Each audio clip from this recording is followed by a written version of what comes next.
Windsor Castle rose against the English sky like a living monument to time itself, its ancient stones whispering of wars won, monarchs crowned, and centuries of continuity.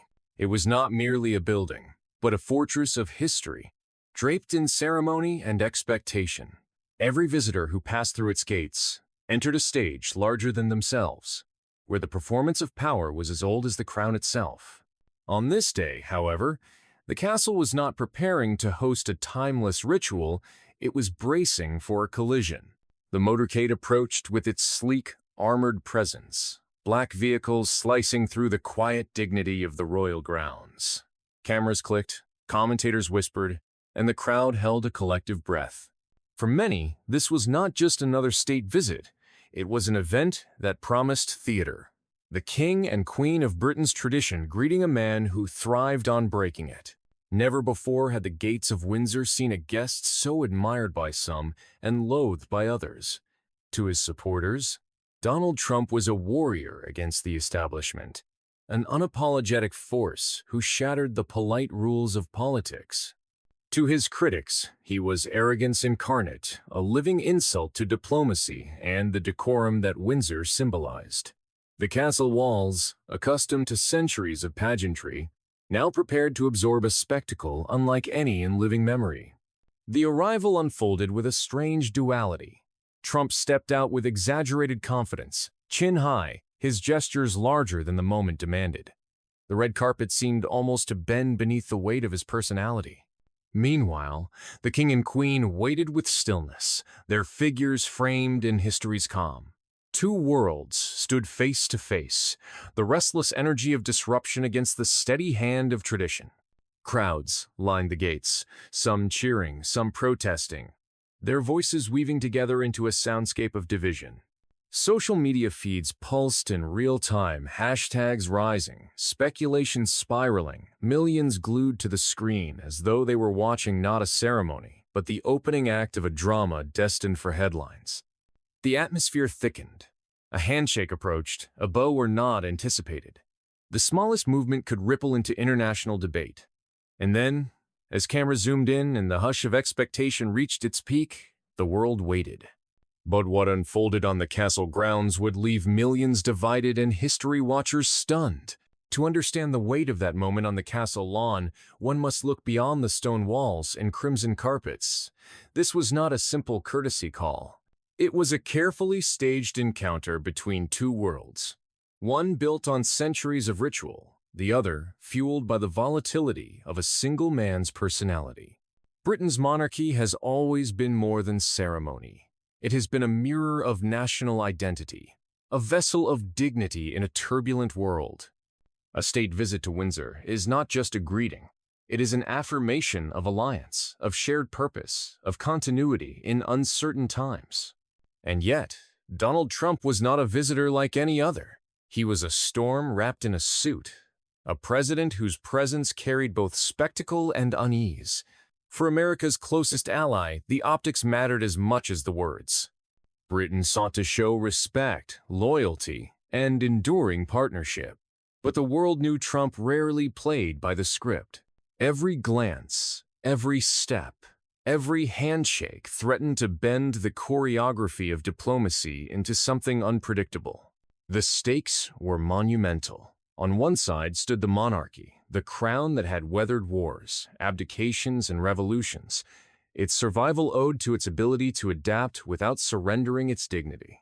On the other side stood Trump, a man who reveled in breaking rules, whose rallies thrived on insult and spectacle, whose very brand was disruption. This was not just king meeting president, it was tradition meeting upheaval. The global audience knew it. News outlets had pre-written headlines, ready to seize upon the slightest breach of protocol. Was the Queen respected? Did the king hold authority? Did Trump overshadow? Every gesture would be parsed like a battlefield maneuver. Allies looked for reassurance. Critics waited for blunders. Supporters prepared to declare triumphs. The stakes were not confined to Windsor. They stretched across oceans, into the living rooms of millions, into the feeds of billions. For Britain, the symbolism cut deep. Hosting Trump at Windsor Castle, the seat of royal permanence, was a statement that the special relationship remained intact. For Trump, stepping onto those grounds was an opportunity to project power, to claim equal footing with an institution older than his country itself. Yet for the watching world, the moment was tinged with suspense. Would this be a display of unity or a collision of egos? The contrast was stark. The monarchy, long before his motorcade rolled across Windsor's cobblestones, Donald Trump carried with him a reputation that preceded every step, every handshake, every word. To some, he was a disruptor who dared to say what others would not. To others, he was the embodiment of arrogance, a figure who mistook bluster for strength and spectacle for substance. His global image was less that of a statesman and more that of a showman, a man who turned politics into a stage and diplomacy into a gamble. World leaders had felt the sting of his unpredictability. In Brussels, he scolded NATO allies as if they were wayward children. At the G7, he pushed past the Prime Minister of Montenegro, asserting dominance not through reason but through physicality. He mocked Germany's dependence on Russian energy, sparking both applause from nationalists and alarm from seasoned diplomats. He dismissed entire continents with a crude shrug, branding nations with words no president had ever dared to utter. He was not content to bend rules. He relished shattering them. This was the Trump who now approached Windsor Castle, a man whose boldness was often indistinguishable from recklessness, a man who wore unpredictability like a badge of honor. His supporters lauded him as the anti-elite warrior, the man who told off allies, bullied trade partners, and walked away from deals he deemed unworthy. But in the world of diplomacy, where every bow, every pause, every measured word had been refined over centuries, Trump's brash style was closer to a wrecking ball than a scalpel. The contradictions defined him. He called himself the ultimate nationalist, a defender of America first, yet he basked in the spotlight of international stages. He mocked global institutions as useless relics, yet demanded their attention whenever he arrived. He attacked allies for weakness, yet sought their applause when he claimed victory. He dismissed protocol as unnecessary theater, yet staged his own entrances as though he were a king. He was, in many ways, the perfect villain for a setting like Windsor, an outsider who thrived on disruption, a man whose ego clashed against the very concept of tradition. And it was not only his actions, but his words that carried weight. Trump had a history of public insult that left allies scrambling. He called London's mayor pathetic after a terror attack. He branded Canada's prime minister dishonest and weak. He referred to entire swaths of immigrants as animals or invaders, words that struck deep in nations built on dignity and inclusion. Where most leaders chose diplomacy, Trump chose derision.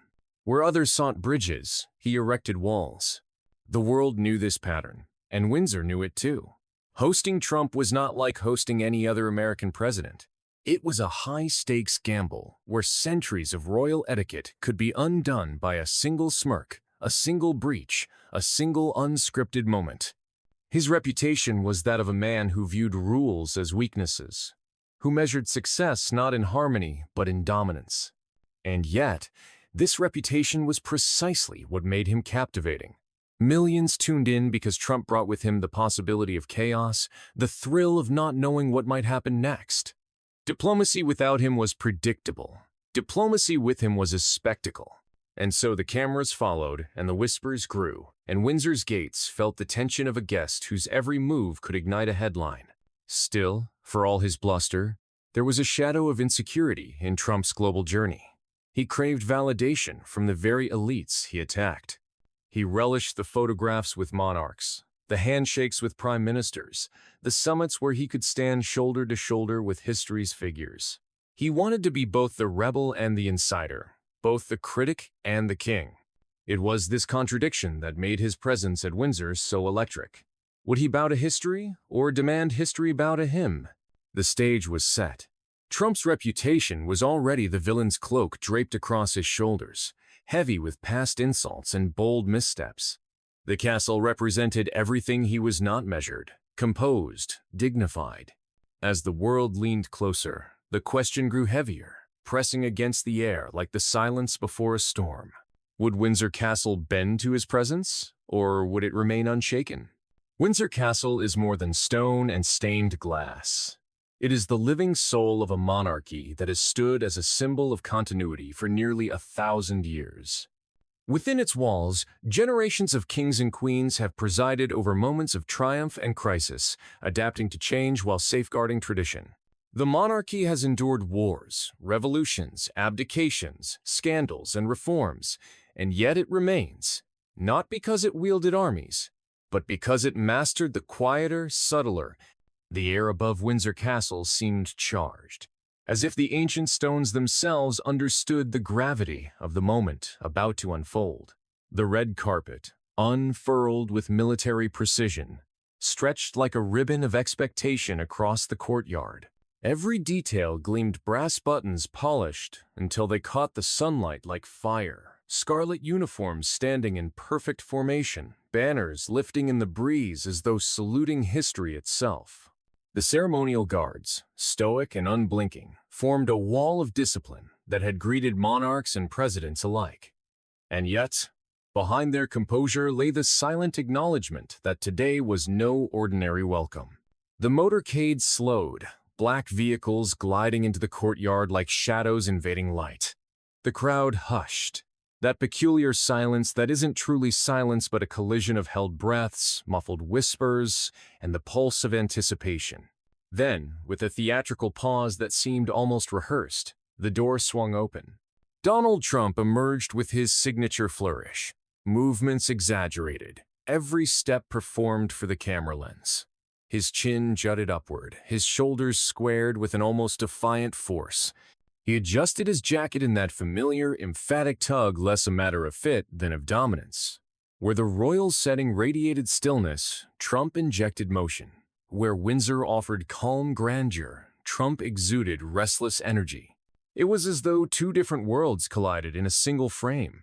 The crowd reacted in kind.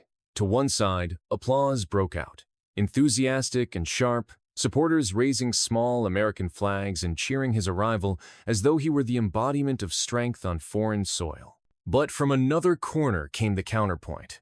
Murmurs of protest, placards raised, voices chanting disapproval. It wasn't chaos, but it wasn't harmony either. The soundscape itself became a metaphor for his global image, half the world hailing him as a warrior, half condemning him as a disruptor. The contrast could not have been sharper when the king and queen appeared, their figures poised at the end of the red carpet. They did not stride, they glided, each step a masterclass in control, as though gravity bent differently for them. Their movements spoke the language of centuries, the choreography of permanence. Every detail, her measured smile, his steady gaze was calculated to embody dignity. Trump, meanwhile, filled the space with sheer presence. His hands sliced the air in wide arcs as he gestured, his stride purposeful, even hurried, as though eager to claim the ground beneath him. The difference was palpable. The monarchy ruled through composure, Trump through force of personality. In that moment, Windsor was not merely hosting a guest, it was containing a storm. The cameras, positioned like watchful sentinels, drank in every detail. Commentators whispered in suspense. Was his stride too casual for the occasion? Would he bow or refuse? Would he wait for the king to extend his hand or seize the initiative himself? These were not idle questions, they were the heartbeat of diplomacy. In Windsor, nothing was small. A nod could echo through newspapers. A misstep could reverberate across continents. The moment stretched, time thickening with expectation. Every eye in the courtyard, every lens across the globe, zeroed in on the space between them. Tradition met disruption. Silence met spectacle. Composure met bravado. The king's hand inched forward, calm and deliberate, the gesture of centuries. Trump's hand rose to meet it, quick and assertive, fingers closing with that unmistakable grip he had made famous in boardrooms and summits alike. And then came the handshake that had the world leaning forward in suspense. Windsor Castle had seen its share of conquerors, courtiers, and commanders, but in this moment, it was not steel or strategy that defined the stage, it was silence. And silence, as it turned out, could be sharper than any sword. The king stood with a stillness that carried more weight than Trump's flurry of movements. His hand, freshly withdrawn from the handshake, returned calmly to his side. No tug, no gesture to reclaim dominance. Just quiet authority radiating from centuries of protocol. In that stillness, the monarchy revealed its strategy. Let the storm rage, and it will only amplify the fortress-like calm of tradition. Trump, accustomed to commanding attention, filled the air with words. He gestured broadly, spoke with confidence that bordered on theater, his cadence designed for arenas and rallies rather than courtyards and ceremonies.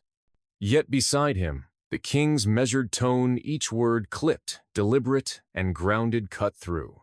The king did not need volume. He had gravity. It was here that the contrast crystallized. Trump's flamboyance was a performance designed for cameras. The monarchy's composure was a performance designed for history. Where Trump sought to dominate the moment, Windsor's quiet rituals sought to transcend it. And as the camera zoomed in, the world began to see the battle lines not in raised voices, but in raised eyebrows, not in dominance displays, but in the choreography of grace. The Queen added her own counterpoint. Every gesture cloaked in symbolism. Her smile controlled, warm but never exaggerated, was itself a rebuke.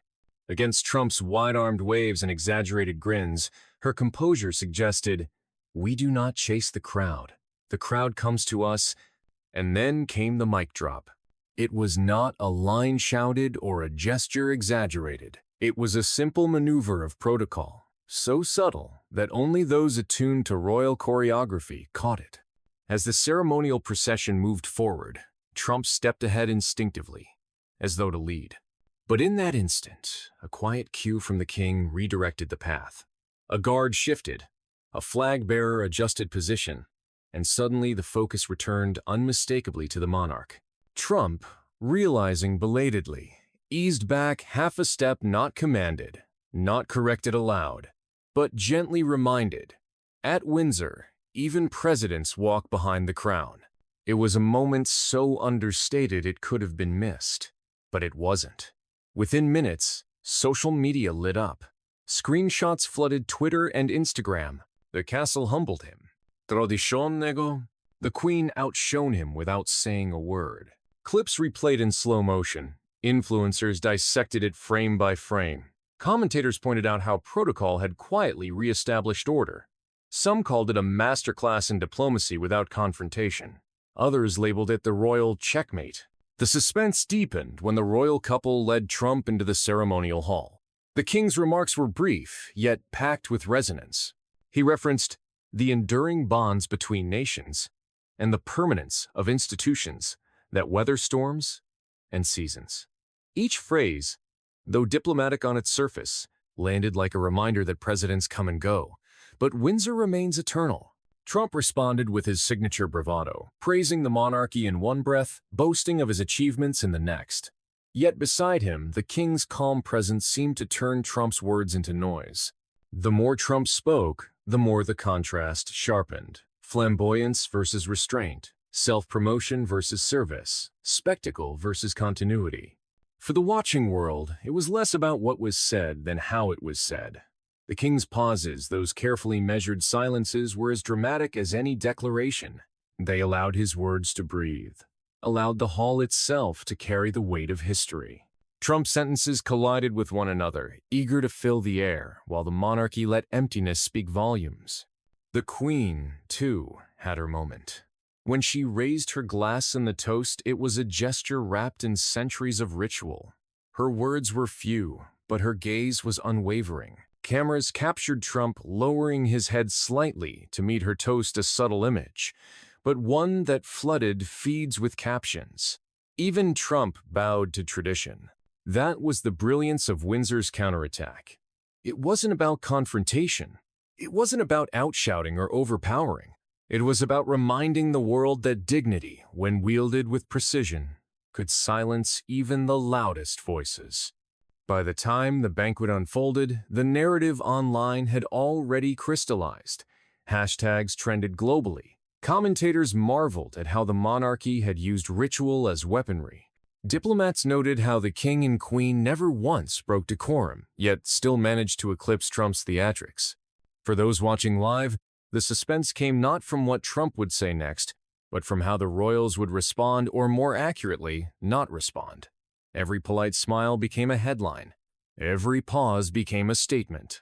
Every unflinching glance was dissected as a deliberate move in the silent chess game of diplomacy. By the time the evening drew to a close, the lesson was clear. Windsor Castle did not need to raise its voice. Its walls, its rituals, its composure spoke louder than any flourish or boast. In the court of public perception, flamboyance had been disarmed, not by force, but by finesse. And as Trump's motorcade departed into the night, the lingering question wasn't whether he had dominated Windsor. It was whether Windsor had, in its quiet power, dominated him. The headlines the next morning told the story plainly. Windsor wins. Tradition silences Trump. A royal mic drop heard around the world. Because in the end, Windsor's true weapon was not pomp or pageantry, but permanence. Against that, no amount of spectacle could compete. By the time the motorcade's taillights faded into the Windsor night, the story was no longer confined to the castle grounds. It had already detonated across the digital world, flooding screens and timelines from Washington to Warsaw, from Islamabad to Instagram. Social media became a coliseum where every frame of the encounter was replayed, dissected, and remixed into memes that ricocheted across platforms with ruthless speed. One clip replayed endlessly. The moment Trump tried to surge ahead, only to be subtly guided back by royal protocol. Within hours, captions sprouted like wildfire. Tradition wins again. Know your place. Windsor 1, Trump 0. Others from his loyalists countered with defiance. Trump stands tall. He leads, even on foreign soil. The same 5 seconds of footage had become a mirror where the world projected its own convictions. Twitter feeds churned with irony and applause. One trending post declared, "The king's silence spoke louder than Trump's speech." Another meme showed the queen raising her glass with the words, "Checkmate." TikTok spliced the handshake into slow motion, adding dramatic music as though it were a scene from Game of Thrones. The internet had turned diplomacy into theater and everyone had a front row seat. But social media was only the first wave. Political commentators seized the moment, their voices filling late-night broadcasts and morning op-eds.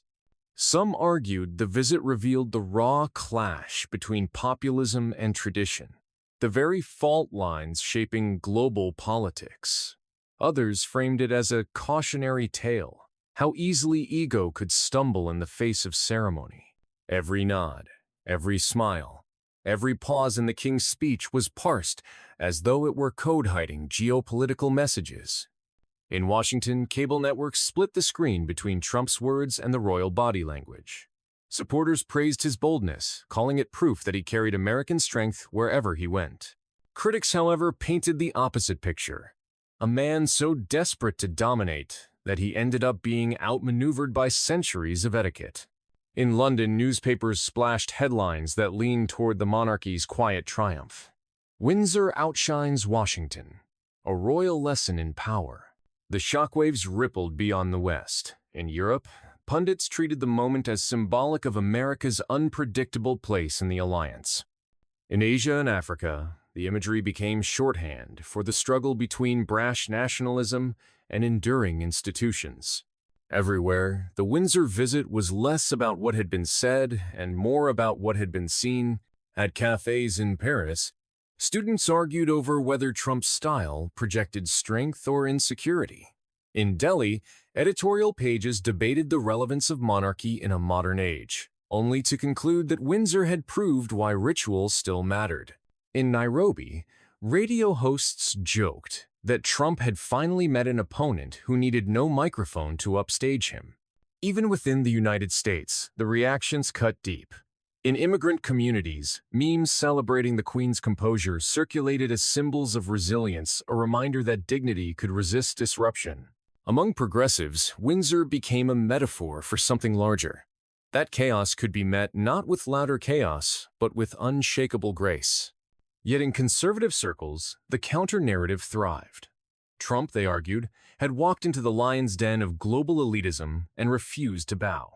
To them, every breach of protocol was not a stumble, but a statement proof that he remained true to his promise of never playing by the rules of the so-called establishment. And so, the Windsor visit became a Rorschach test. One half of the world saw a humbled figure walking behind centuries of tradition. The other half saw a disruptor unwilling to let the weight of crowns and castles bend his stride. But as the noise of hashtags, headlines, and hot takes thundered across the globe, a quieter, more unsettling question began to linger. Beneath the memes, beyond the debates, behind the orchestrated spins, there was something else gnawing at the edges of perception. Was this merely theater, destined to fade by the next news cycle? Or had the world just witnessed a moment that revealed something deeper about the fragility of diplomacy, the clash of egos, and the endurance of institutions that outlive men? The laughter, the applause, the outrage all blurred together until only the suspense remained. Because beyond the headlines, a deeper question began to surface. Who truly walked away with the upper hand? When the dust of commentary settled, when the hashtags began to fade from trending lists, and the late-night comedians moved on to their next punchline, Windsor Castle still stood. Its towers pierced the English sky, its stones carrying the weight of nearly 1,000 years of triumphs, scandals, wars, and coronations. Leaders had come and gone, some revered, others forgotten. Many once feared, yet the castle endured. And therein lay the quiet truth of what had unfolded. For Trump, the visit was another headline in a career defined by headlines. His gestures, his bravado, his disregard for decorum all were consistent with a man who built his power on dominating attention. He had arrived in Windsor like a storm, dramatic and unpredictable. But storms, no matter how fierce, eventually pass. What remains afterward is what truly matters. The monarchy's endurance was never built on noise. Its survival had little to do with flamboyance or showmanship. Instead, it thrived on something subtler, harder to measure, and infinitely more powerful: the ability to embody continuity. In a world where leaders rise and fall in election cycles, Windsor offered a reminder that dignity outlasts disruption. There was a universal truth woven into that day, one that transcended politics and personalities. Power may shout, but dignity endures. Trump's presence had filled the courtyard with spectacle. Yet when the gates closed, what lingered in the memory of millions was not the volume of his gestures, but the restraint of the king, the serenity of the queen, and the unspoken message carried by centuries of tradition. The castle itself became a metaphor for resilience. Its ancient walls had once been tested by fire and siege, by betrayal and revolution, and still they stood. That day, the monarchy was tested not by war, but by ego, not by arms, but by spectacle. And once again, it remained unshaken. For the progressive, immigrant-friendly audiences watching from afar, the symbolism resonated deeply. It was proof that dignity does not need to shout to be heard. That institutions, when grounded in values of continuity and respect, can resist the chaos of personality-driven power. That justice, though often quiet, has a way of outlasting noise. And in this reflection, there was inspiration. Because Windsor's lesson was not limited to monarchy or statecraft, it spoke to the individual. To those who have ever felt overshadowed by louder voices, demeaned by arrogance, or dismissed by those in power, the message was clear. Dignity is not weakness. It is strength disguised as calm.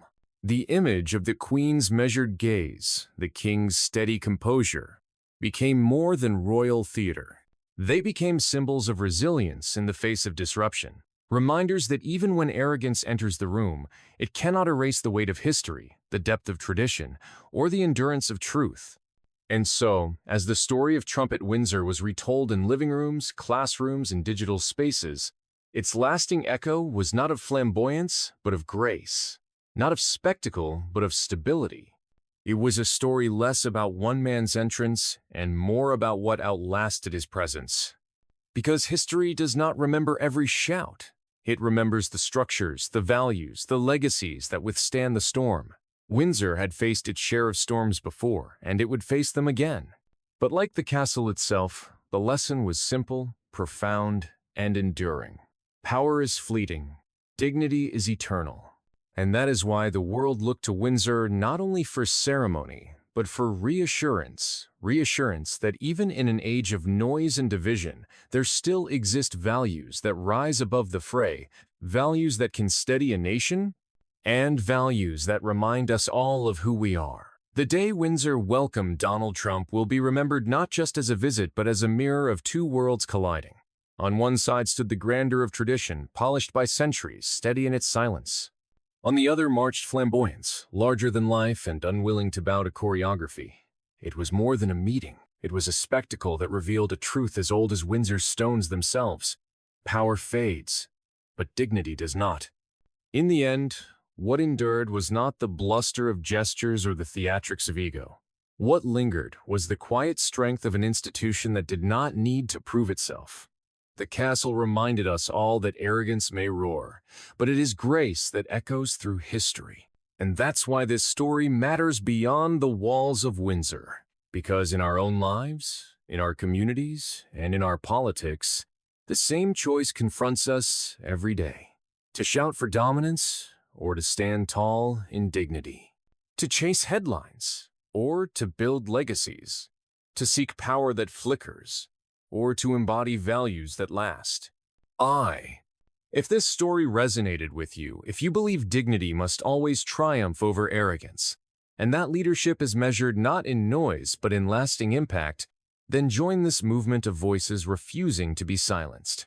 Subscribe to this channel, share this video, and let's keep building a community that celebrates justice, resilience, and true leadership. Because Windsor was more than a castle that day. It was a lesson, and lessons like these deserve to be remembered, retold, and carried forward. The story doesn't end here. It begins with us.